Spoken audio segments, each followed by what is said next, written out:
I would like to present my new book, Intertidal Shipwrecks, Management of a Historic Resource in an Unmanageable Environment, co-authored by Jennifer Jones and Calvin Mires. We have authors from across the globe, utilizing 17 intertidal case studies from the Americas, Europe, Australia and New Zealand.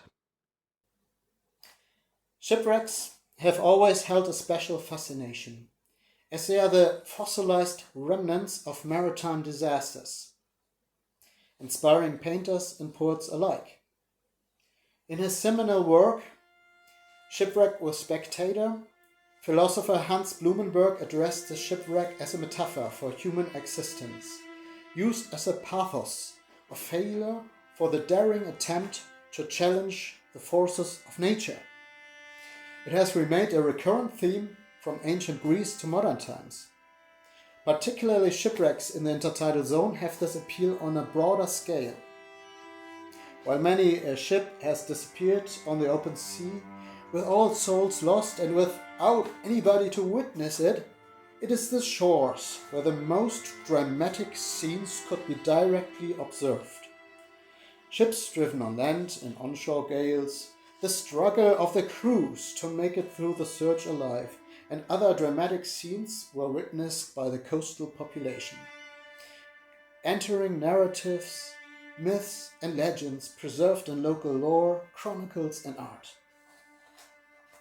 Even the ensuing salvaging operations in the aftermath of a ship's loss, often culminating in beach robbery, piracy and outright murder, add to the morbid fascination of shipwrecks. The narratives are often as fragmentary and contradictory as the wreck remains themselves. As for the wrecks, many remain still preserved in the intertidal zone, often leaving almost the entire hull intact if covered immediately by sands in the aftermath of the wrecking.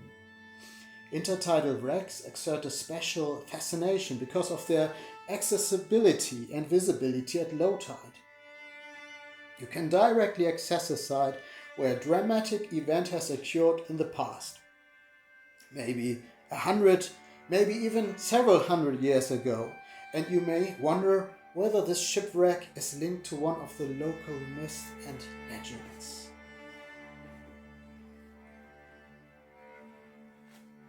As an archaeologist, my role is to dig deeper. This is more the case figuratively than literally, as great portions of shipwrecks usually become suddenly exposed by tidal dynamics, currents, or an ongoing coastal erosion process, but also by meteorological events like hurricanes. From the moment this exposure has taken place, time is ticking, as the sand layers have provided a natural cover that is now gone, no longer protecting the wreck from marine borers and microbiological decay, from physical impacts of the surf zone and anthropogenic action. It is essential that archaeologists don't miss the opportunity to record a wreck site shortly after it has been uncovered, just to have the chance to find its remains in a reasonably undisturbed state, before parts of the wreck are either swept away by tidal currents or illegally retrieved by souvenir hunters. As could be inferred from the paradox-sounding title of our new book, Intertidal Shipwrecks, Management of a Historic Resource in an Unmanageable Environment, management is hardly possible in an unmanageable environment, as a pristine, untouched wreck site with a close fine context is almost impossible to find in an intertidal environment. Therefore, mitigation strategies have to be practiced to safeguard maritime cultural heritage.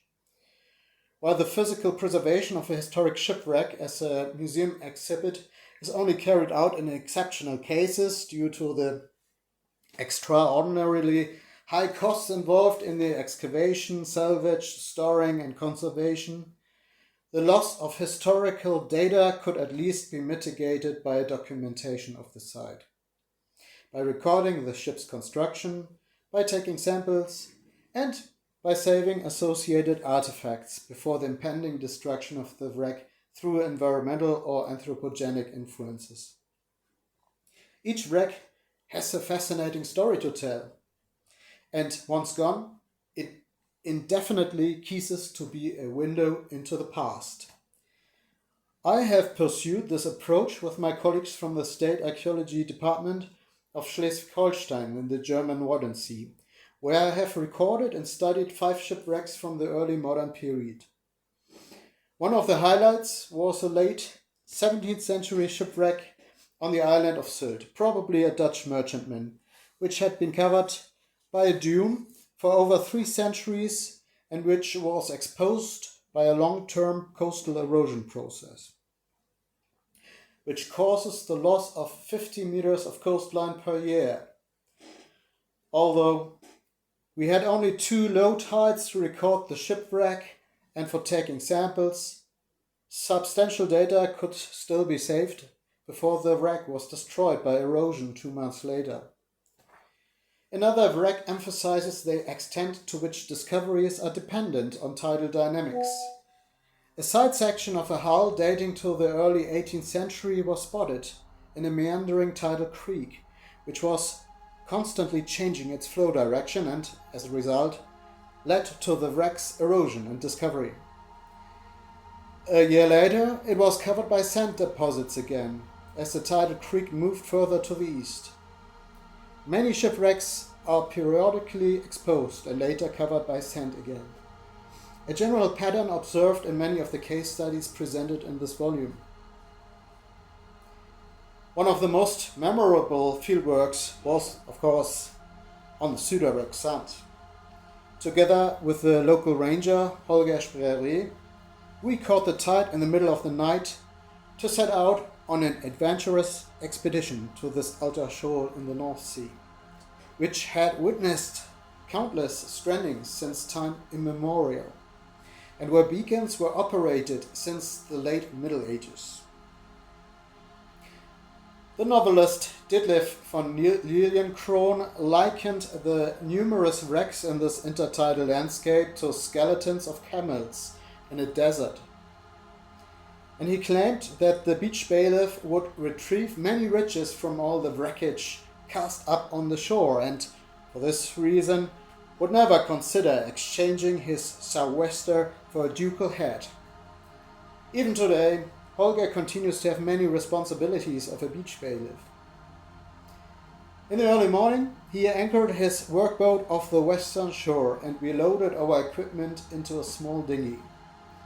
With about a hand's width of freeboard, Holger steered his dinghy in total darkness into a small inlet of a tidal lagoon behind a sandbar, where the wrecks of the Spanish steel bark Il Piano of 1870 and an, as yet, unidentified wooden wreck were located. The latter was the target of this investigation. At dawn, the upper ends of the frames projecting from the water surface were barely visible. But an hour later, a massive wreck measuring almost 30 meters from the sternpost to the bow section gradually emerged before our eyes with the receding tide.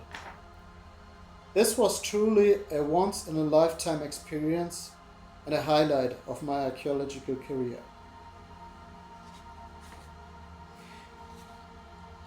The app provided a window of opportunity to investigate the wreck.